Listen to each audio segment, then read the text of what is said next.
Bonjour à toutes et tous, soyez les bienvenus en direct de ce webinaire organisé par GRDF, un webinaire intitulé Le décret tertiaire, première étape validée, objectif 2030. Et pour justement animer ce webinaire, je salue nos trois intervenants, nos trois experts. Bonjour Adeline Lecomte, responsable national du marché tertiaire GRDF. Bonjour à tous.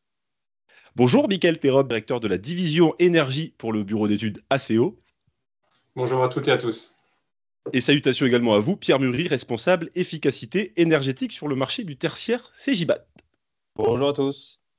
On aura le plaisir durant ces 60 minutes de vous écouter justement sur cette seconde étape qui vous concerne, à vous qui nous suivez en direct. Vous aurez bien sûr également la possibilité à la fin de chaque séquence de poser vos questions à nos trois experts du jour. Alors le décret éco-énergie tertiaire a été publié le 23 juillet 2019 pour une entrée en vigueur au 31 décembre 2022.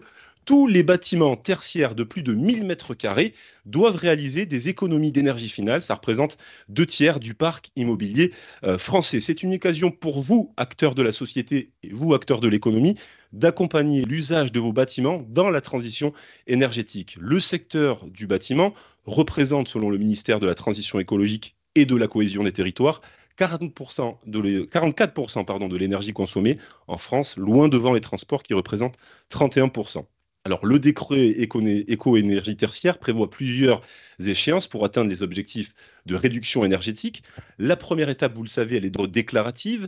Vous avez conduit sur la plateforme Opérat à identifier les sites concernés, à réaliser également un inventaire des consommations des 10 sites et de déterminer votre consommation de référence. Trois grandes échéances vont jalonner votre démarche pour justement atteindre les objectifs fixés. La première échéance est celle que nous allons traiter aujourd'hui, celle de 2030, avec une baisse de 40% des consommations. La seconde échéance est quant à elle fixée à 2040, avec une baisse de 50% des consommations. Et enfin, la dernière échéance, celle fixée à 2050, avec une baisse de 60% des consommations. Alors, comme je vous le disais, nous allons aujourd'hui nous concentrer à cette première échéance dans ce webinaire sur l'échéance 2030 qui prévoit de réduire les consommations de l'ordre de 40%. Le programme de notre webinaire sera le suivant. Il sera composé de trois grandes séquences. Nous reviendrons en premier lieu sur la première étape déclarative réalisée sur Opérat à l'occasion de l'entrée en vigueur justement du décret tertiaire. Nous nous concentrerons par la suite dans une seconde partie, dans une seconde séquence à cette échéance fixée à 2030 en posant la question à notre expert quelles sont justement les prochaines obligations réglementaires. Et puis dans un troisième et dernier volet, nos experts vous présenteront des méthodes très simples et très efficaces pour réaliser des économies. Ce sera également l'occasion de partager avec vous des exemples de rénovation pour illustrer les gains énergétiques obtenus. Je vous propose de démarrer ce webinaire avec la première partie, retour sur 2022, les obligations du décret et les déclarations Opérat. Et on commence avec vous, Adeline Lecomte, cette première séquence. L'objectif est de justement revenir sur la déclaration Opérat, qui est cette pierre angulaire du décret tertiaire. C'est en somme finalement ce qui constitue la base de votre stratégie pour atteindre les objectifs d'économie d'énergie. Vous allez, Adeline, à ce propos, durant cette intervention, nous faire un rappel des précédentes étapes avant de prendre le cap sur 2027 et bien sûr 2030. Ce sera l'occasion également de faire le point sur l'accompagnement proposé par GRDF, mobilisé pleinement sur le sujet pour faciliter les démarches de celles et ceux qui nous suivent, les démarches de celles et ceux qui sont les assujettis. Alors, les personnes, je le rappelle, vous pourrez bien sûr poser toutes vos questions à la fin de chaque partie. Mais avant de commencer peut-être cette première séquence, Adeline, je vous propose peut-être de nous dire un petit peu comment s'est passé 2022 et cette première étape déclarative sur Opérat. Oui, alors déjà, je suis ravie de vous retrouver pour ce deuxième webinaire organisé sur le décret tertiaire. Alors 2022, ça a vraiment été une année de mise en route du décret tertiaire. On va le voir avec les chiffres, avec notamment les obligations de remplissage d'Opérat. Alors si on revient rapidement sur le calendrier de mise en œuvre, en fait, de mise en application de ce décret tertiaire, le décret tertiaire, c'est le décret qui a été publié en juillet 2019, qui est issu de la loi Elan de 2018. Et depuis, on a un certain nombre de textes qui sont sortis, des arrêtés modificatifs venant préciser la méthodologie d'application du décret tertiaire. notamment l'arrêté modificatif concernant les valeurs absolues 1 et valeurs absolues 2. Ce sont deux textes qui sont respectivement sortis en 2021 et 2022 et qui concernent les segments des bureaux, de l'enseignement et de la logistique. On est donc en attente d'un autre texte qui concerne le seuil valeur absolue 3 pour, on va dire, l'ensemble du reste des segments tertiaires, notamment le secteur de la santé, des commerces et de l'hôtellerie. Alors, 2022, effectivement, on a eu la deadline du 30 septembre 2022, qui était le délai pour remplir la plateforme Opérate. Une tolérance supplémentaire de 3 mois avait été accordée par le ministère, donc portant le délai au 31 décembre. Et donc, on se tourne maintenant vers les échéances suivantes, qui sont 2027, on va en reparler dans la deuxième partie sur le dossier de modulation, et puis 2030, première échéance du décret tertiaire.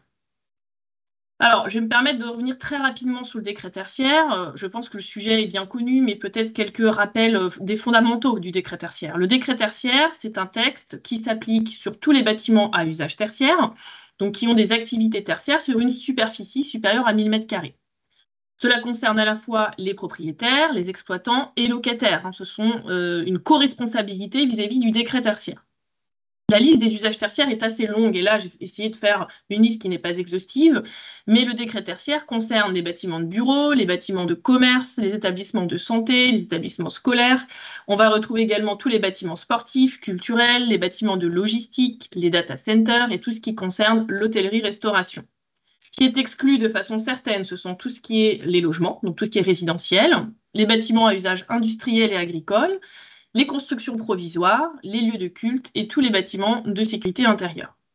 Alors, on a plusieurs cas de figure dans le décret tertiaire, ce qui rend parfois son application compliquée. On s'en est rendu compte cette année, c'est qu'on peut avoir le cas simple où on a un bâtiment à usage tertiaire qui a une superficie supérieure à 1000 m². Dans ces cas-là, c'est assez simple d'entrer dans les cases, mais on peut aussi avoir des cas de figure où on a un bâtiment avec des usages mixtes, c'est-à-dire par exemple à la fois des usages industriels, de production industrielle et des bâtiments de bureaux, donc un usage tertiaire, dont la surface cumulée est supérieure à 1000 m² et qui donc sera assujetti. Et puis on peut avoir aussi un cas de figure d'un ensemble de bâtiments qui ont des usages tertiaires sur une même unité foncière. Et dans ces cas-là, la surface cumulée, il faudra regarder la surface cumulée des bâtiments qui est supérieure à 1000 m² et donc qui sera assujetti. Donc c'est vrai qu'on a des cas de figure qui peuvent être un petit peu compliqués. Quoi qu'il en soit, le décret tertiaire, qu'est-ce que c'est? Le décret tertiaire, c'est une obligation de réduction des consommations en énergie finale. Donc on va regarder tous les usages qui sont considérés, simplement on va regarder les factures, les consommations facturées. Alors pour ça, l'État a mis en place deux types d'objectifs. Donc je précise qu'il ne s'agit pas d'atteindre les deux. Il ne s'agit pas non plus de choisir l'un des deux objectifs, mais dans tous les cas, sur la plateforme, il sera indiqué les deux objectifs. Donc l'intérêt, c'est d'en avoir un des deux. Il faut atteindre l'un des deux objectifs. Le premier, on dit qu'il est en valeur relative parce qu'on va se comparer par rapport à une consommation de référence. Cette consommation de référence, c'est ce qu'on voit en rouge là sur la diapositive, c'est une consommation que l'assujetti va lui-même choisir sur une période comprise entre 2010 et 2019, une période de 12 mois consécutifs. Et c'est bien par rapport à cette consommation de référence qu'il va falloir faire les efforts de réduction qui ont été mentionnés par Pierre au début, moins 40% en 2030, moins 50% en 2040 et moins 60% en 2050. Donc normalement, cette étape est faite, on en reparlera juste après. Quoi qu'il en soit, pour les bâtiments qui sont récents, neufs, voilà, très récents, on conçoit aisément qu'il soit difficile de faire du moins 40, moins 50, moins 60. Donc l'État a mis en place des objectifs dits en valeur absolue. Et donc ce sont ces fameux seuils en valeur absolue dont j'ai parlé juste avant, les arrêtés modificatifs publiant les valeurs absolues pour chaque catégorie d'activité tertiaire. Donc ce sont des seuils plafonds, exprimés en kilowattheures par mètre carré par an, à ne pas dépasser, et qui sont définis pour chaque usage. Alors, effectivement, on a deux termes dans ces seuils valeurs absolues. On a un terme qui vraiment va être lié aux usages de chauffage, ventilation, climatisation qu'on appelle CVC et qui va donc dépendre de la zone climatique où vous êtes et de l'altitude. Et on a un autre terme qu'on appelle use qui, lui, est lié aux usages, on va dire, non climatiques, qui sont plus des usages liés à des process comme la production d'eau chaude, l'éclairage, les usages mobiliers comme si vous avez un ascenseur, voilà, des choses comme ça, et qui sont définis également pour chaque catégorie d'activité tertiaire et qui sont liés pour le coup aux intensités d'usage, c'est-à-dire par exemple aux heures d'ouverture de votre bâtiment ou au nombre d'occupants de votre bâtiment. Alors, première étape validée, j'ai été trop vite, pardon, c'est l'objectif Opérate. Donc Opérate, c'était vraiment l'année d'Opérate en 2022. 30 septembre, c'était le délai officiel pour avoir rempli Opérate. Comme je l'ai dit, tolérance supplémentaire de 3 mois, donc au 31 décembre. normalement, les assujettis ont déclaré leur bâtiment assujetti, leur patrimoine dans Opérat, ont déclaré leur consommation de référence et également les consommations 2020 et 2021. La prochaine étape très courte, c'est le 30 septembre de cette année, 30 septembre 2023, où là, les assujettis vont devoir déclarer la consommation de l'année 2022. Ça, c'est quelque chose qui va se reproduire chaque année. Et puis ensuite, on a jusqu'au 30 septembre 2027 pour pouvoir déposer un dossier de modulation. Donc, c'est effectivement la partie suivante, on va vous en parler juste après. Dossier de modulation qui vous permettra de moduler à la baisse vos objectifs dans certains cas bien précis. Et puis 2030, objectif final de première échéance de réduction des consommations. Alors, revenons un peu sur 2022. 2022, c'est vraiment, je l'ai dit au début, l'année de mise en route du décret tertiaire. Depuis le début de l'année, GRDF a été beaucoup sollicité par les assujettis, par les clients, pour notamment fournir les historiques de données de consommation. Effectivement, la consommation de référence, le décret laisse cette flexibilité de pouvoir aller chercher une consommation sur la période 2010-2019. Et donc, bien que ce ne soit pas une obligation réglementaire, GRDF a décidé de vous accompagner, d'accompagner les assujettis dans cette recherche un peu profonde d'historique de consommation. Et donc, tout au long de l'année, on a mis à votre disposition ces données de consommation. Et comme vous le voyez, j'ai fait figurer un peu le nombre de demandes que l'on a reçues et traitées avec, on voit 2 pics de demandes très importants en septembre et décembre dernier qui correspondent justement au délai de remplissage d'Opérat. Donc, on a traité un peu plus de 100 000 PCE sur cette période. Et donc, c'est vraiment important pour nous. C'est aussi pour ça qu'on a fait ce choix d'être présent en tant qu'acteur de la transition énergétique et de vous accompagner, sachant que la donnée de consommation, on a vu qu'elle est vraiment au cœur de ce dispositif du décret tertiaire. À la fois, effectivement, pour définir sa consommation de référence, mais on voit bien aussi que tous les ans, il va falloir renseigner sa consommation. Et puis, l'objectif final, c'est bien une réduction de consommation. Donc, effectivement, la donnée de consommation, c'est quelque chose d'important. GRDF met à disposition des outils de suivi de consommation. Donc ça, c'est important, j'en profite pour le rappeler. On a différents outils qui répondent à différents besoins. Le premier outil, c'est Mon Espace GRDF. Mon Espace GRDF, c'est quelque chose où vous êtes totalement autonome. Vous allez sur le site grdf.fr et vous pouvez créer votre espace. Donc, c'est réservé au titulaire du contrat de fourniture.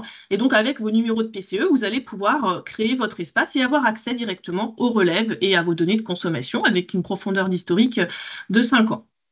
Si vous avez un nombre assez conséquent de PCE, donc je dirais au-delà d'une trentaine, GRDF a également créé une interface qui est dédiée vraiment au multisite. C'est quelque chose qui est gratuit également et qui va vous permettre d'accéder à votre portefeuille de PCE et aux consommations. Donc cette interface, elle est réservée aux titulaires du contrat de fourniture, mais également aux tiers s'ils ont un mandat, une autorisation de la part des titulaires. Et vous aurez accès à 2 ans d'historique. Enfin, si vous êtes assez avancé dans votre démarche, notamment, vous avez en place un outil déjà d'énergie management, de suivi des données. On a également mis en place un outil qui s'appelle GRDF Addict, qui est une API qui permet d'aller chercher directement les données de consommation dans NoSI et qui va les déverser dans votre système. Donc, une interface qui est également à la fois ouverte aux titulaires et aux tiers mandatés et qui peut être intéressant si vous avez déjà en fait mis en place des solutions pour suivre les consommations. Voilà, donc j'ai fait un petit tour d'horizon des données. Je ne sais pas si vous avez des questions. Et justement, voilà, c'est ce que j'allais vous proposer, Adeline, de poursuivre avec les questions de celles et ceux qui nous suivent en direct pour ce webinaire consacré à la seconde étape du décret tertiaire. Première question, il s'agit de la question d'Aurélie. Elle nous dit, Aurélie, nous avons eu des problèmes de définition des bâtiments concernés. Par exemple, un atelier est-il concerné par le décret, Adeline ? Alors, un atelier est-il concerné par le décret c'est-à-dire un autre webinaire, c'est ça la question Alors, s'il y a un atelier en tant que bâti, alors j'imagine que déjà la surface, ne serait-ce que la surface déjà doit Ah oui, un déterminer atelier, oui pardon. ou non. Oui, un atelier. Oui, un atelier. Effectivement, ça va dépendre un petit peu de la catégorie tertiaire dans laquelle ça va dépendre de l'usage. Vous avez vu, c'est important de bien citer les usages tertiaires, puisqu'on se retrouve dans des cas de figure quand même, où on a parfois, on va dire, une industrie classiquement, mais qui est quand même assujettie au décret tertiaire parce qu'elle a des bâtiments à usage tertiaire. Donc ça va dépendre de ce qui est fait dans cet atelier. Est-ce que c'est un atelier de production où là, effectivement, on sera plus dans la catégorie industrie et donc il ne sera pas assujetti. En revanche, si c'est un atelier, je ne sais pas, par exemple de stockage, alors je ne sais pas si c'est le bon terme, là, on va être plutôt dans la logistique et là, effectivement, on sera assujetti. Donc, ça va vraiment dépendre de l'usage, de l'activité en fait qui est exercée dans ce bâtiment-là. Dernière question, Adeline, est-ce qu'il est encore possible de déclarer sur Opérate?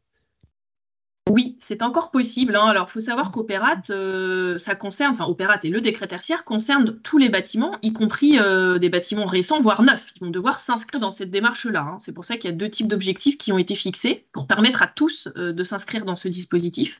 Et donc, du coup, Opérate est encore ouvert. Il est encore possible de déclarer son bâtiment, ses bâtiments et ses consommations. Merci Adeline pour votre réponse. Je vous propose de continuer avec justement le dossier de modulation technique que vous évoquez il y a quelques instants maintenant. Et c'est à vous, Mickaël Thérob, puisque vous représentez le bureau d'études ACO. Vous êtes pleinement impliqué sur le sujet du jour, puisque vous participez auprès du ministère avec la participation d'autres experts à la rédaction de plusieurs textes, dont le décret tertiaire. Votre cabinet d'études est certifié auprès de la direction de l'habitat, de l'urbanisme et des paysages, et vous avez défini avec l'AFNOR un cahier des charges qui reprend toutes les exigences fixées par le ministère. Alors justement, qu'est-ce que le dossier de modulation technique? Est-il obligatoire? Nous aurons le plaisir de vous écouter sur ces questions. Nous poursuivrons également avec vous sur les méthodes de calcul et nous constaterons à ce sujet qu'il y a aussi des flexibilités prévues dans la loi, puisque le décret tertiaire est en phase avec le développement et les contraintes économiques des assujettis. Les spécificités des bâtis techniques sont elles aussi également prises en compte par le texte. Vous nous présenterez quelques cas justement à ce propos. Mickaël, je vous propose de débuter. Merci Pierre. Mais je souhaite en profiter pour remercier GRDF de m'avoir invité pour pouvoir vous parler du dossier technique de modulation. Alors, je prends une minute là pour vous présenter le bureau d'études que je représente. Nous sommes un bureau d'études spécialisé, national et indépendant, réparti à travers tout le territoire via nos 17 agences. Nous sommes à peu près de 300 personnes, collaborateurs dans le groupe. 4 verticales métiers, l'ascenseur, l'énergie, l'accessibilité et l'amiante. Et donc, pour ma part, je dirige la division énergie du groupe.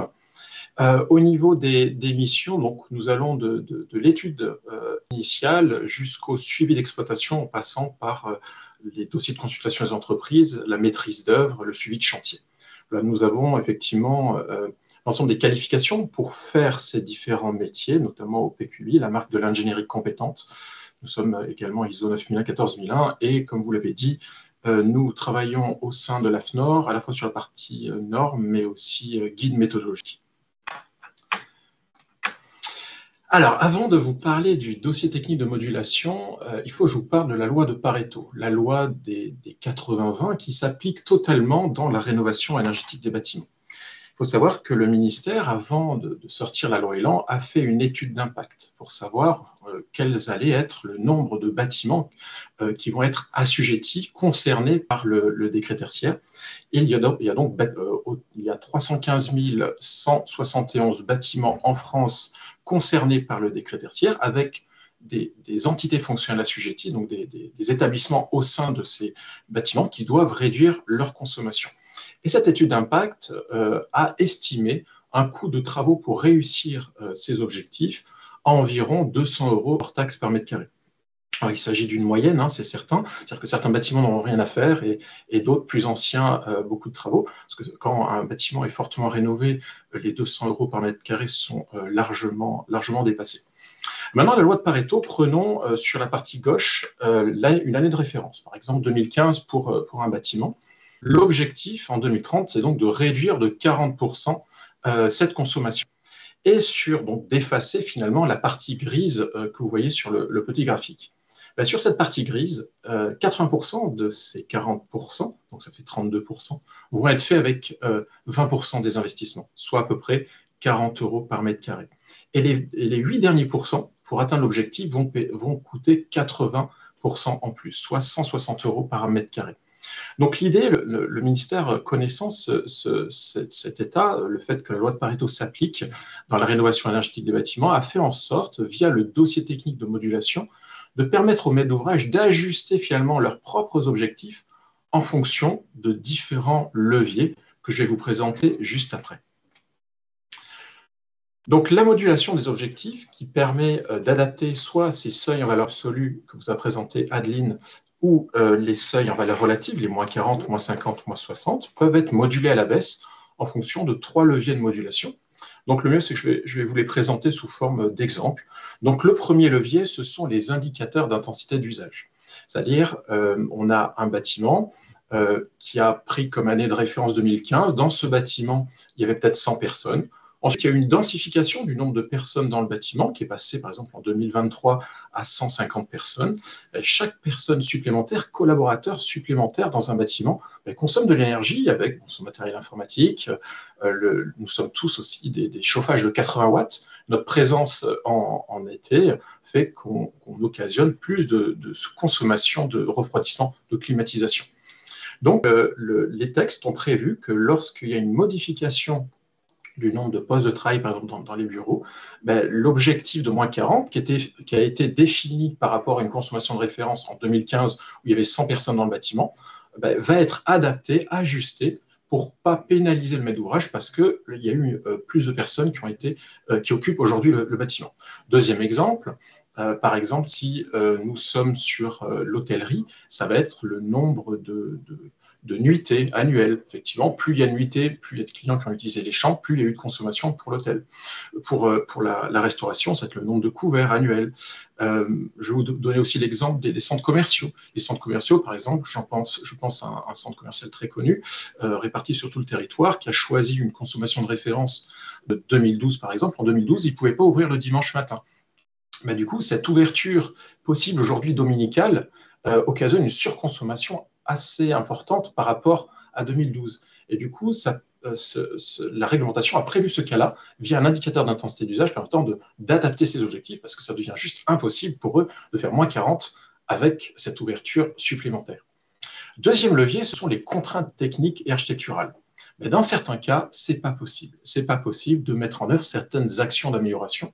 Par exemple, l'exemple simple, ça va être le bâtiment haussmannien, côté rue, avec des magnifiques pierres de taille.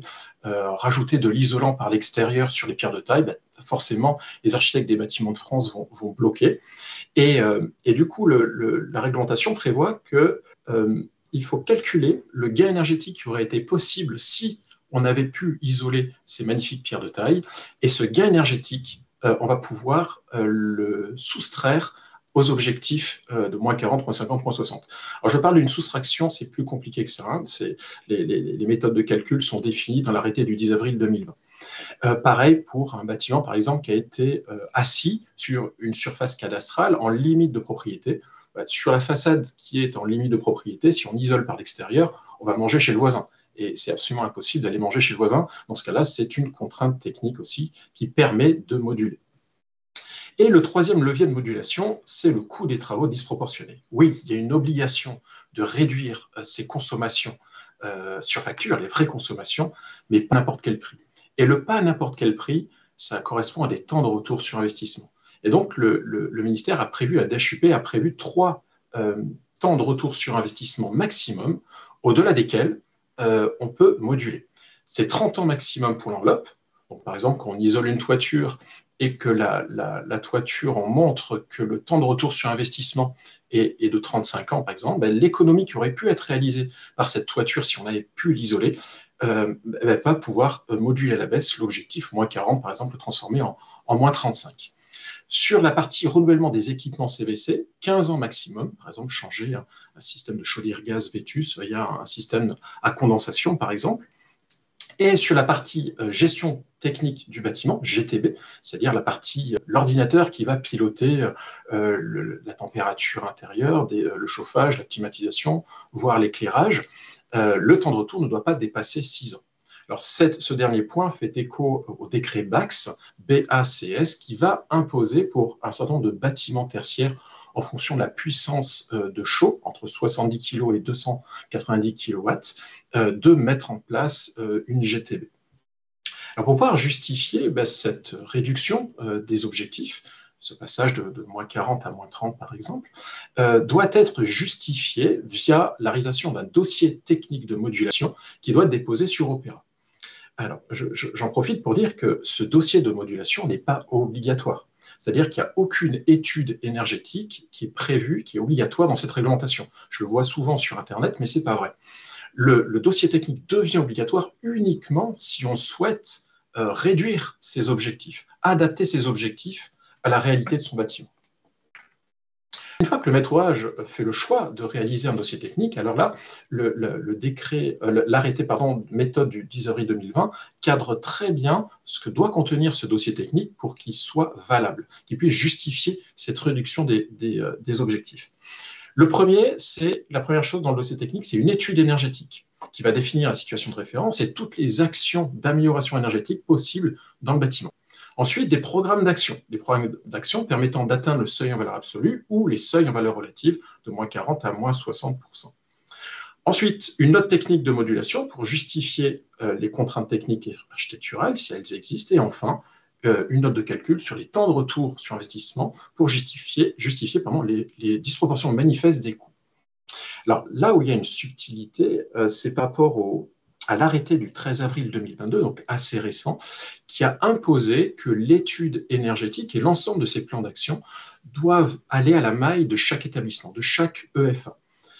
C'est-à-dire que lorsqu'on fait une étude énergétique sur le bâtiment, on doit être en capacité de dire l'établissement qui est au dernier étage, si ce plan d'action est réalisé sur tout l'immeuble, combien il va obtenir de réduction de consommation. Et pareil pour le rez-de-chaussée.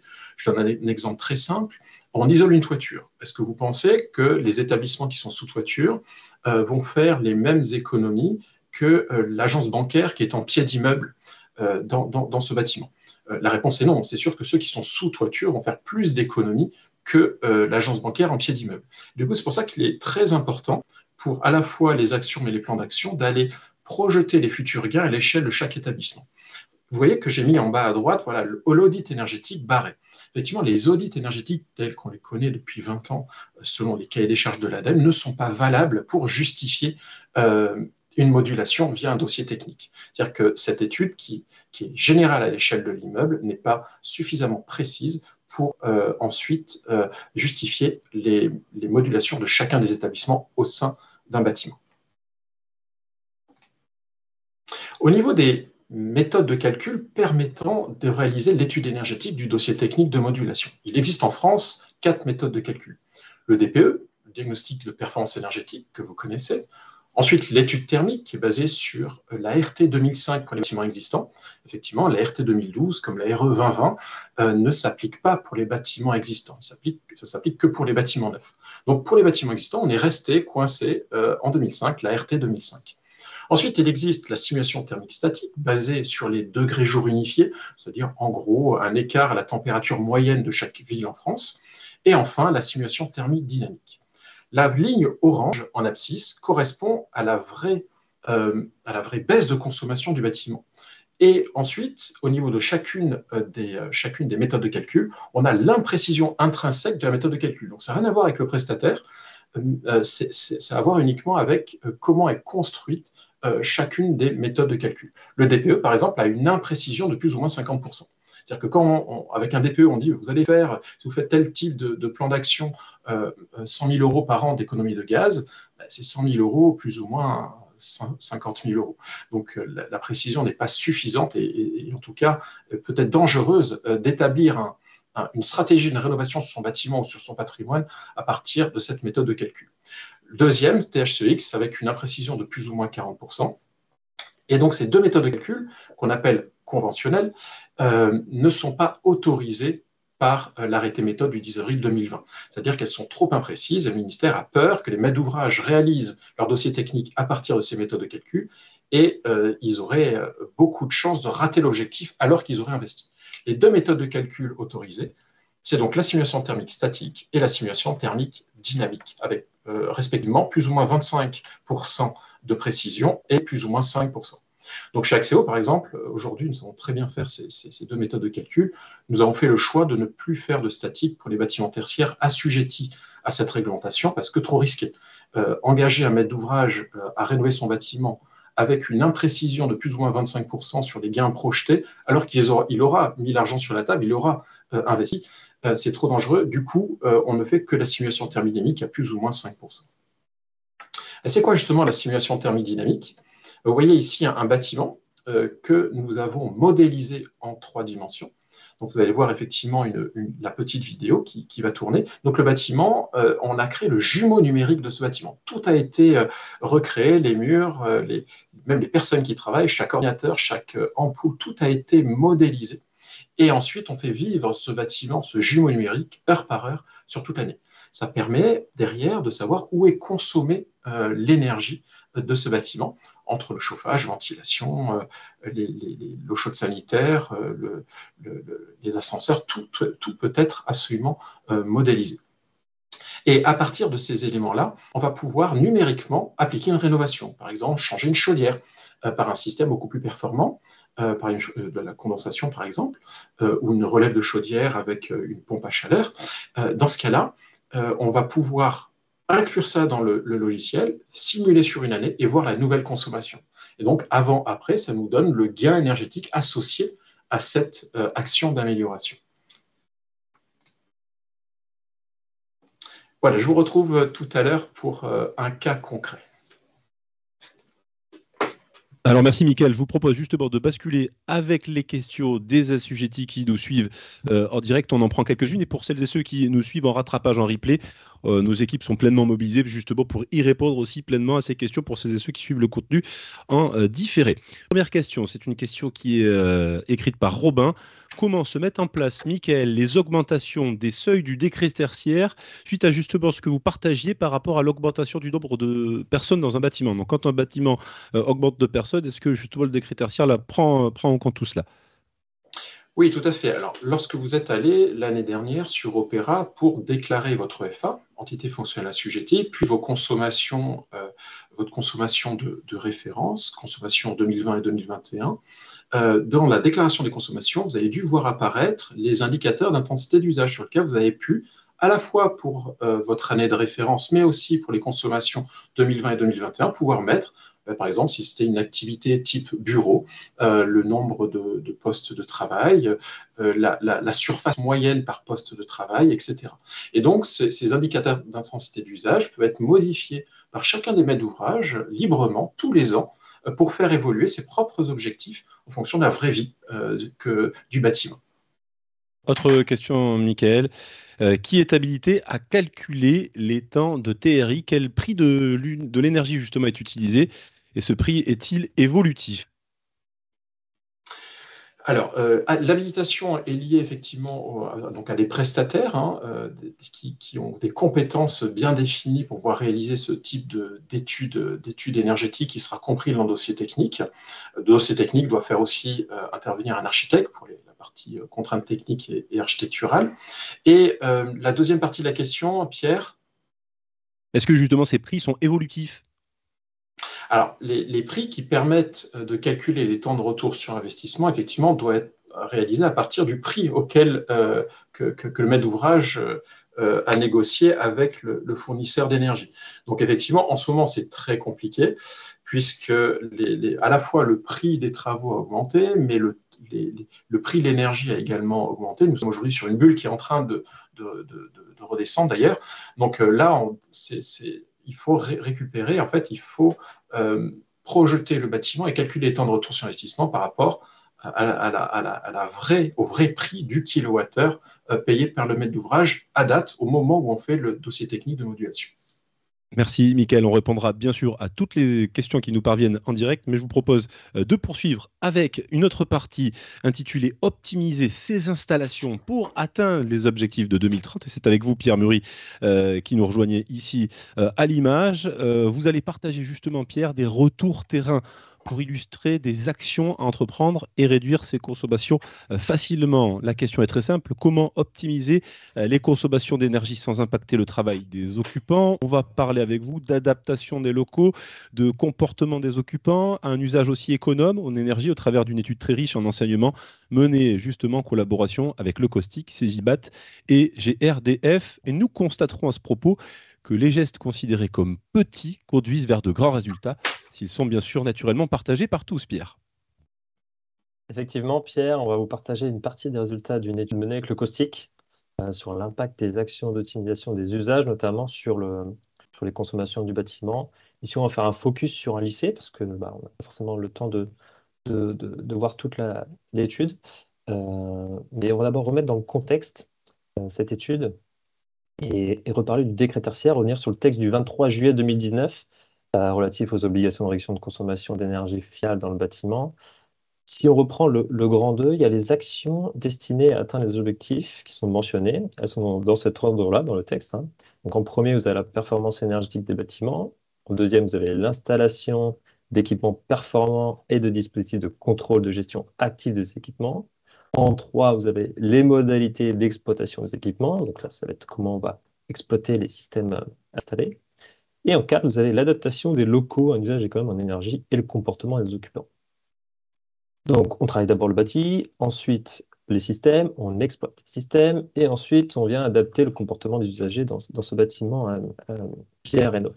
Donc ça, dans une réflexion de rénovation et d'efficacité énergétique, c'est le bon sens. Sauf qu'il y a un contexte énergétique aujourd'hui qui est tel, on sait l'impact et l'évolution du prix des énergies, même si, comme disait Mickaël tout à l'heure, on est plutôt sur des retours à la normale. Mais les assujettis n'ont pas prévu forcément d'avoir des coûts d'exploitation assez importants, avoir une capacité d'investissement assez restreinte. Ce n'est pas forcément prévu dans leur budget de rénover leur bâtiment pour atteindre ces objectifs assez ambitieux du décret tertiaire. Et ils ont aussi des contraintes techniques, donc ça peut être du temps notamment à accorder à cette rénovation de leur bâtiment. Ça va rebattre un peu les cartes et on peut proposer un nouvel ordre finalement dans ces actions de travaux et remettre en première position, en deuxième position, des actions finalement qui auraient des temps de retour sur investissement assez faibles, donc des TRI assez faibles, et notamment reprendre l'adaptation des locaux en usage économe énergie et le comportement des occupants en première position, et aussi avec l'exploitation des équipements par la suite. Et une fois qu'on aura regardé un petit peu ce qu'on pouvait faire de mieux avec notre bâtiment existant, comment mieux le réguler, avoir des meilleures consommations avec ce qu'on a aujourd'hui comme système, et bien ensuite on pourra passer aux étapes de nos rénovations du bâti et de dimensionnement de nos installations et nos systèmes énergétiques avec un bâtiment qui est rénové. Donc pour revenir à l'étude du caustique, le but de l'étude, donc vous l'avez dans la slide, c'est l'évaluation du potentiel d'économie d'énergie en optimisant les pratiques des occupants vis-à-vis des équipements consommateurs en énergie. Donc comment on a l'étude? On a pris 4 types de bâtiments tertiaires. Donc vous avez une école primaire, un lycée et 2 bureaux, un des années 70 et un des années 90. Et on va regarder les consommations par poste avant et après les actions d'optimisation des usages. Donc, sur 2 types d'actions, 2 volets, les éco-gestes. Les éco-gestes, ça peut être une action d'une personne ou d'un groupe de personnes à l'échelle d'un local. Par exemple, une personne qui va aller bouger un robinet thermostatique sur un local. Et l'optimisation des réglages des équipements. Donc ça, c'est plutôt à l'échelle du bâtiment, où là, c'est plutôt les GTB. On va faire une régulation à l'échelle de l'ensemble des locaux du bâtiment. Si on repart de notre lycée, donc le lycée, vous avez les détails, la fiche technique, la fiche d'identité un peu du bâtiment, 137 kWh d'énergie finale par mètre carré par an, un peu moins de 6000 m² de surface de plancher, un bâtiment des années 70, un bâti plutôt moyen, on va dire, on a quand même du simple vitrage, mais on a des murs et toitures terrasse isolées, 400 élèves et un restaurant scolaire, voilà ce qu'il faut retenir. Si on passe sur la droite de la slide, on voit la répartition des consommations énergie finale sur le lycée. Grosse consommation sur le chauffage, avec un peu moins de 70%. Suivent ensuite l'éclairage et la cuisson, qui peuvent être des postes de consommation assez intéressants sur lesquels on va pouvoir jouer. Ici, on va faire plutôt un focus que sur le chauffage, par manque de temps également, dans cette présentation, mais aussi parce que on voit que le chauffage est la part la plus importante des consommations de celui-ci. Mais avant de se lancer dans les scénarios, il faut comprendre comment vit aujourd'hui notre bâtiment. Ça, c'est primordial. Et pour cela, on va regarder 3 volets. On va regarder l'occupation maximale, le temps maximal d'occupation sur l'année en pourcentage, et le temps de fonctionnement du chauffage au ralenti. Au ralenti, c'est quoi? On appelle un ralenti ou réduit, c'est qu'on vient abaisser la température de confort pendant des périodes d'inoccupation, notamment le week-end, jour férié, fermeture, etc. Et la nuit, bien sûr, quand le lycée n'est pas occupé. Occupation maximale, donc c'est l'occupation classique, hein, c'est quand est-ce que les locaux sont occupés durant la journée. Donc là, on est du 7h30, 18h30, 5 jours par semaine, on est plutôt sur quelque chose de classique. Et après, on a les périodes de vacances et les jours fériés. Mais un chiffre très important à retenir, c'est le temps maximal d'occupation sur l'année en pourcentage de notre lycée. Et ici, on voit que 21% du temps, sur la partie enseignement, le local est occupé. C'est-à-dire que sur tout le reste, les parties enseignement est inoccupée. Donc, on va aller gagner des points là-dessus sur justement des réduits de consommation de tout type d'énergie pour avoir des réductions de consommation à l'échelle totale du bâtiment. Et sur la partie administration, on est sur 27% de temps maximal d'occupation sur l'année. L'étude aborde 5 usages où on va faire des gains, donc le chauffage, la climatisation, ventilation, éclairage bureautique. Donc là, il n'y a pas de climatisation dans le lycée, mais c'était plutôt pour l'exemple des bureaux. Ici, on fera un focus sur le chauffage, avec notamment trois points: l'abaissement de la température ambiante, la réduction des températures de ralenti durant la nuit, le week-end et les vacances, et enfin des actions manuelles, comme j'ai dit tout à l'heure. Ça peut être par exemple l'action sur les robinets thermostatiques. Alors, prenons le scénario de base du lycée. Donc là, c'est le scénario en blanc que vous avez en tête de slide. Si vous prenez la droite de la slide, vous avez donc sur certains locaux des températures de confort. Donc par exemple sur salle de classe, bureau, chambre internat, un sixième des locaux sont à 29 degrés, un tiers à 21 degrés, un tiers à 20 degrés et un sixième à 19 degrés. D'autres locaux comme l'infirmerie, cuisine, salle des enseignants, CDI, etc., où ils sont à 21 degrés et autres locaux à 20 degrés. Ok. Donc là, déjà, on voit que tous les locaux de ce lycée ne sont même pas chauffés à la même température de confort. Voilà. Et il faut rappeler que la température réglementaire de confort minimale dans ce type de bâtiment est de 19 degrés. On a également des ralentis de nuit, week-end et jours fériés hors vacances qui sont appliqués donc de -3 degrés. Donc là, on va faire un abaissement de -3 degrés. Et la fermeture administrative qui représente 19 jours dans l'année, on est à -6 degrés. Sur un premier scénario, qu'est-ce qu'on va faire? On va venir abaisser de 1 degré la température de confort de certaines pièces, notamment les salles de classe, bureaux, chambres et internats. Donc on se retrouve à un sixième à 21 degrés, à 20 degrés et un sixième à 19 degrés. Quel impact ça a sur nos consommations? On le voit à droite sur la slide. -8% directement sur les consommations de chauffage, -6% sur les consommations totales du bâtiment. Donc déjà, on a gagné des points sans investir énormément d'argent, mais juste en réduisant un peu les températures de confort. Et on est toujours réglementaire. Sur le scénario 2, on va reprendre le scénario 1, sauf qu'on va jouer également sur les réduits. Et on va appliquer un réduit de -11 degrés pendant les vacances, la fermeture de l'administration, au lieu de 6 degrés. Quel impact ça a? -13% sur les consommations de chauffage et -9% sur les consommations totales du bâtiment. On arrive bientôt à 10% d'économie d'énergie sans avoir fait grand-chose encore. Si on veut être encore plus ambitieux, on propose 2 autres scénarios, le scénario 3 et le scénario 4. Donc, j'ai remis le scénario 1 qui sert de base au scénario 3 en tête de slide, avec toujours les 8% et les 6% sur les consommations totales du bâtiment. Et le scénario 3, qu'est-ce qu'il va faire? On reprend le scénario 1. Donc, le scénario 1, on a baissé les températures de confort de certains lots. Mais en plus, on va avoir une réduction de la consigne de température ambiante de -6 degrés, à la fois dans la partie administrative, donc pendant les 19 jours, mais aussi dans le reste du bâtiment pendant l'ensemble des vacances scolaires. Et là, quel impact ça a sur les consommations?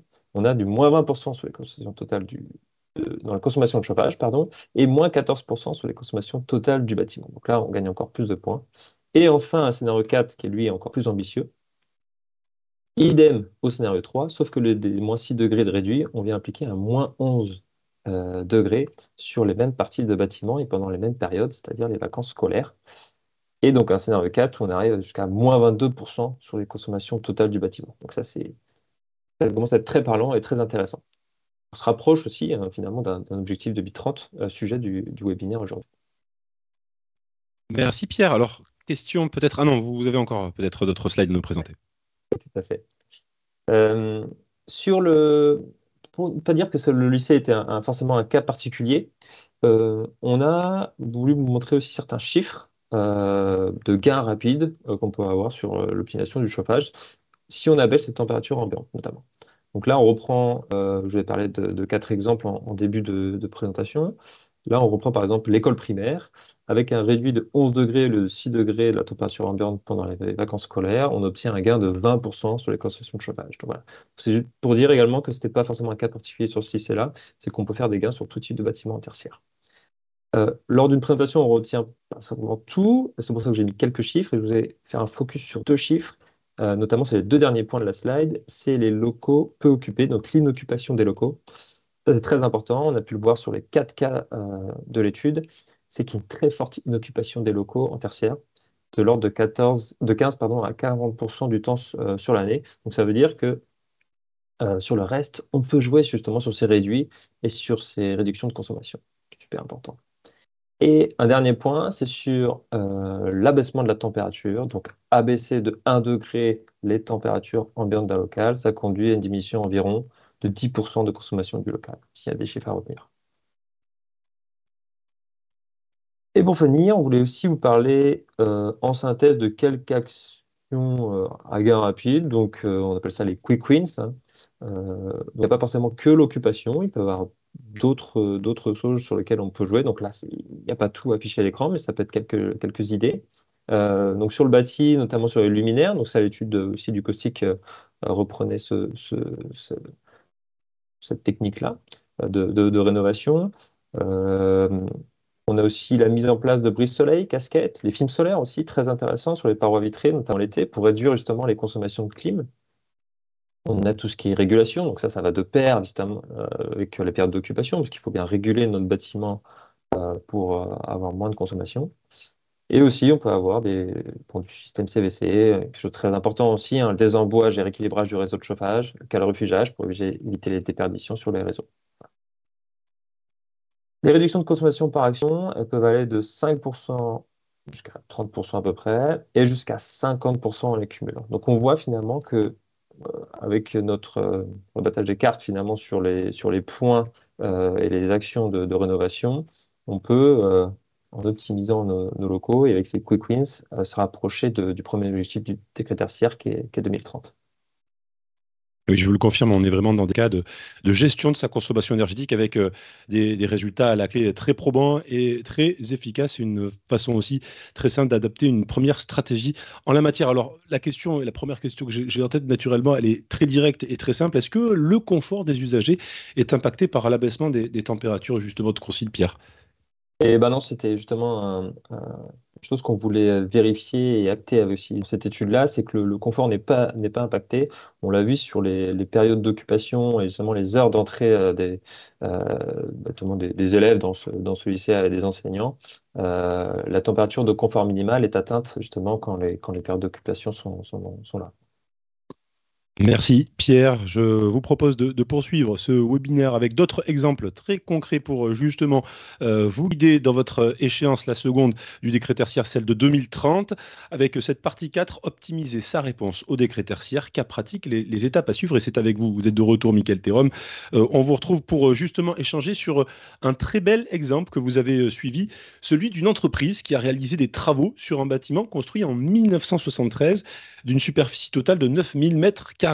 Cette entreprise a suivi une marche spécifique avec la modélisation du bâti pour analyser justement les axes d'amélioration.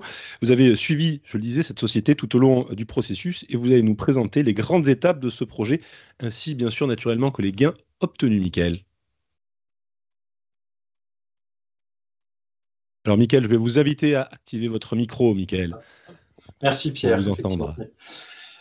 Oui, donc cet exemple est effectivement assez intéressant parce que c'est un maître d'ouvrage, donc c'est une banque, c'est le siège social d'une banque qui a décidé de rénover son bâtiment, mais bien avant le décret tertiaire. C'était en 2015, sur lequel il nous avait demandé effectivement de trouver les meilleures solutions pour réduire les consommations, mais aussi augmenter le confort de leurs collaborateurs. Donc, comme vous l'avez dit, effectivement, 9000 m², soit 1973 années de construction, donc avant la première RT, réglementation thermique, du coup, bâtiment faiblement isolé. Du coup, la première chose qui a été faite, ça a été effectivement de modéliser le bâtiment pour en créer un jumeau, puis découper le bâtiment en zone thermique. Donc là, on voit les open space, la partie des bureaux et aussi une partie restauration collective qui est en rose. Et donc, ça permet de voir les flux de chaleur, comment ils se distribuent dans les bâtiments avant d'appliquer les différentes rénovations. Une fois que le bâtiment a été modélisé, on a fait un certain nombre de préconisations d'amélioration et ils ont décidé d'aller aux travaux. Et donc, les travaux ont été réalisés entre 2016 et 2017. Donc, il y a eu une isolation toiture qui a été mise en place, plus la mise en place de films infrarouges sur les doubles vitrages côté sud. Il y a eu une optimisation des réseaux fluides avec le désembouage et le calorifugage des réseaux, une optimisation de la production de chauffage avec le remplacement des vieilles chaudières par un système gaz à condensation. On a travaillé sur le free cooling. Le free cooling, c'est utiliser les frigories gratuits en été de la nuit, nocturne, pour pré-refroidir le bâtiment avant l'arrivée des collaborateurs le matin, ce qui permet de faire des économies sur le refroidissement.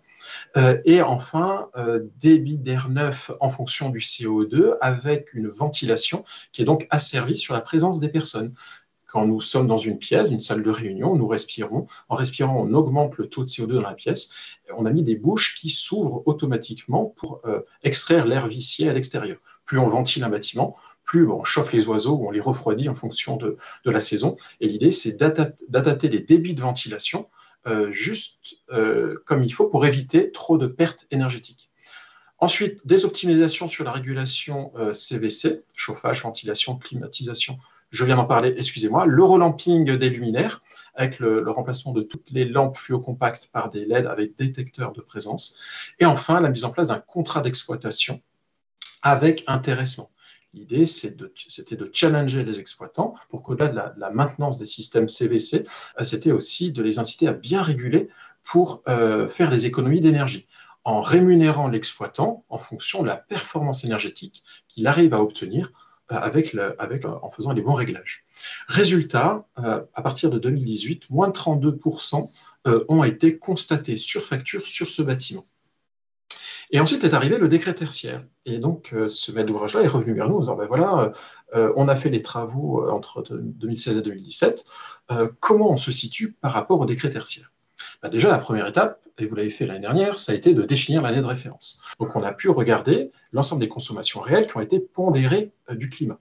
Donc, ici, on voit entre 2010 et 2018. On constate les moins 32% entre 2015 et 2017. On voit bien la chute des consommations. Et on s'est rendu compte qu'une fois qu'on a pondéré climat, les vraies consommations énergétiques de ce bâtiment, c'était l'année 2012 qui paraissait l'année la plus consommatrice à climat constant. Et du coup, qui devait être choisie comme consommation de référence. Et quand on regarde la nouvelle consommation du bâtiment à partir comme référentiel 2012 comme consommation de référence, ils n'ont pas fait moins 32, ils ont fait moins 37% d'économie d'énergie. Et ensuite, nous avons regardé, via le dossier technique de modulation,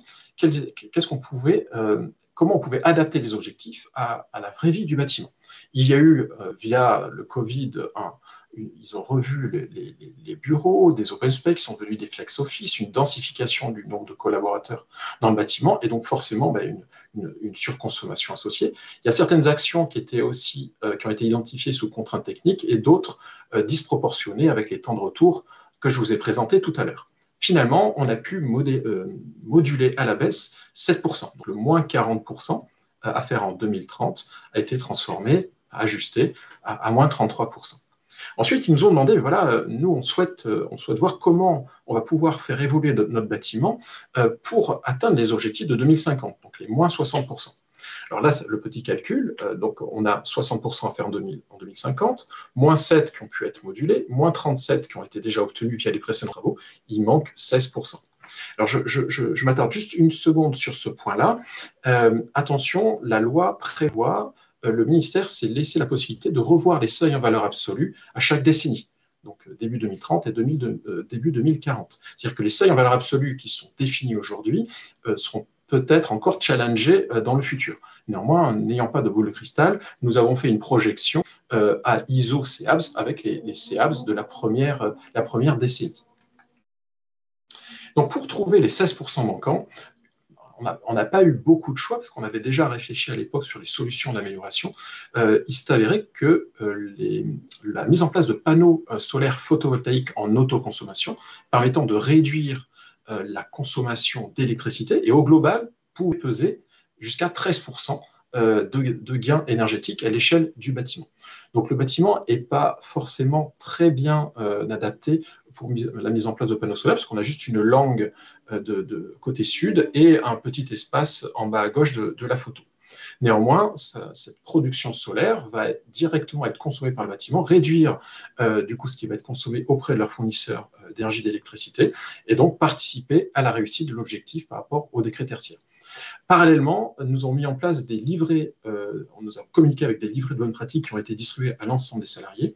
Et la direction de cette banque a eu aussi une super idée, c'était de mettre en place une motivation supplémentaire via l'intéressement et la participation qui était corrélée au gain énergétique du bâtiment. C'est-à-dire qu'il y avait une redistribution financière pour les collaborateurs en fonction de la performance du bâtiment, la performance future après travaux.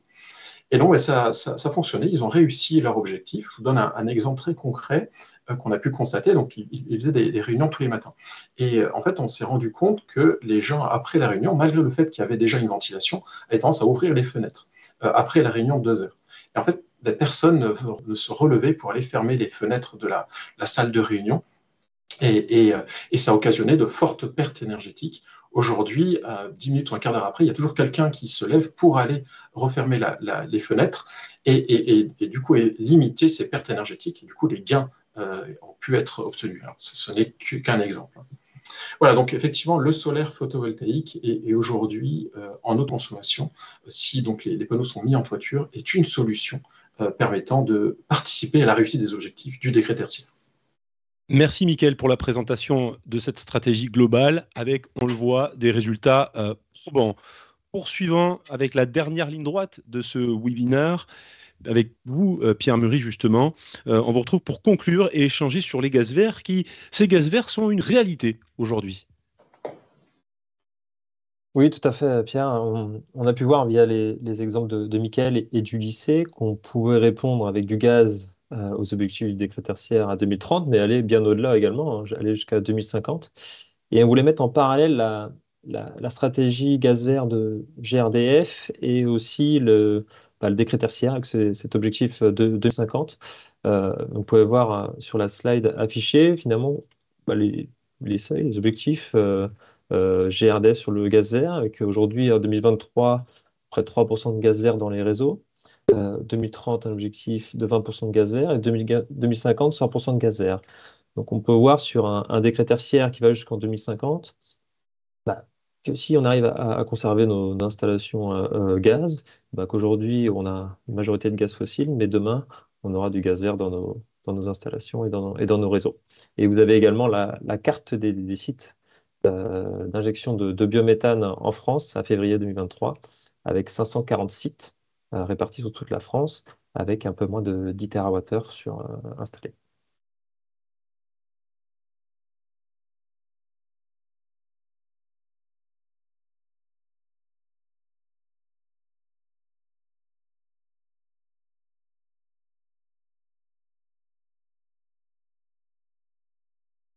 Alors Pierre, est-ce que vous nous entendez ? Oui, je vous entends très bien, tout à fait. Oui. Eh bien, c'est sur ces mots et cette dernière présentation que notre webinaire va se conclure, va se terminer, va se boucler. Alors, avant cela, bien sûr, il est très important de vous signaler et de vous informer que nos équipes sont pleinement mobilisées et qu'elles répondront bien sûr à toutes les questions qui sont posées ici même en direct, mais également en différé dans les prochains jours. Les présentations, les slides qui ont été projetés, qui ont été justement diffusés, seront elles aussi envoyées dans les prochains jours. Donc bien sûr, on reste naturellement en contact. C'est 1 heure de webinaire, mais avec bien sûr des équipes qui vont justement vous accompagner tout au long de ces prochaines semaines. Avant de se quitter, je remercie bien sûr Adeline Lecomte. Merci Adeline. Merci également à tous. Merci à vous. Merci à vous également, Mickaël Thérob. Merci à vous tous. Et merci à vous, Pierre Murry. Merci à vous. Merci aux équipes de GRDF qui ont organisé ce webinaire. Merci également à vous qui nous avez suivis. Et puis, bien sûr, on se retrouve pour deux nouveaux webinaires avec GRDF sur ce sujet et bien d'autres encore. Excellente journée à toutes et à tous et à très vite. Au revoir. Au revoir.